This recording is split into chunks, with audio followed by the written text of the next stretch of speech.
Methyl orange, দেখে নাও এই হচ্ছে দেখো মিথাইল অরেঞ্জ। এবারে এটা দিয়ে দেখবো আমরা, একইভাবে দেখবো মিথাইল অরেঞ্জ দিয়ে কিভাবে পরীক্ষা করা যায়। তাহলে সেক্ষেত্রেও তাই, একইভাবে আমরা যদি দেখতে চাই তাহলে একটা টেস্ট টিউব নিলাম, আমরা একটা দ্রবণ নিলাম, একটা একটা করে দেখি। তাহলে আমরা এই একটা দ্রবণ নিলাম, এই কিছুটা নিলাম দ্রবণ, হলো। নিয়ে আমরা কি করব, এর মধ্যে কি দেব, এটা কি আছে মিথাইল অরেঞ্জ, তাহলে মিথাইল অরেঞ্জ নির্দেশক এর মধ্যে যোগ করতে চাইছি, এই দেখো যোগ করলাম, হলো।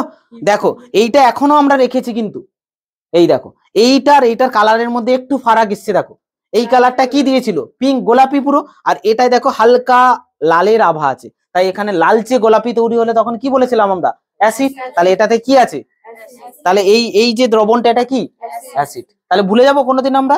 তাহলে আর একটা আমরা পরীক্ষা এখনো বাকি আছে, সেটা হলো আমরা আর একটা যে দ্রবণ আছে সেই দ্রবণটাও নিয়ে দেখবো আমরা।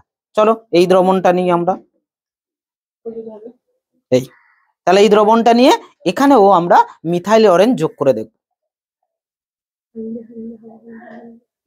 এই দেখেন দেখেছো, তাহলে মিথাইল অরেঞ্জ অ্যাড করলাম, দেখলাম কালার কি এলো হলুদ, তাহলে দেখে নেবো কি বলছে হলুদ, হলুদ হলে তখন কি বলছে ক্ষার, তাহলে আমরা এই দেখো ক্ষারীয় দ্রবণ পেয়েছি। তাহলে এটা কি ছিল, এই টেস্ট টিউবে যেটা আমরা নিয়েছিলাম এটা কি ক্ষার, এটা কোথা থেকে নিয়েছিলাম, এটা থেকে এই বিকার থেকে, তাহলে এই বিকারে যে দ্রবণটা আছে এটা কি দ্রবণ, ক্ষারীয় দ্রবণ।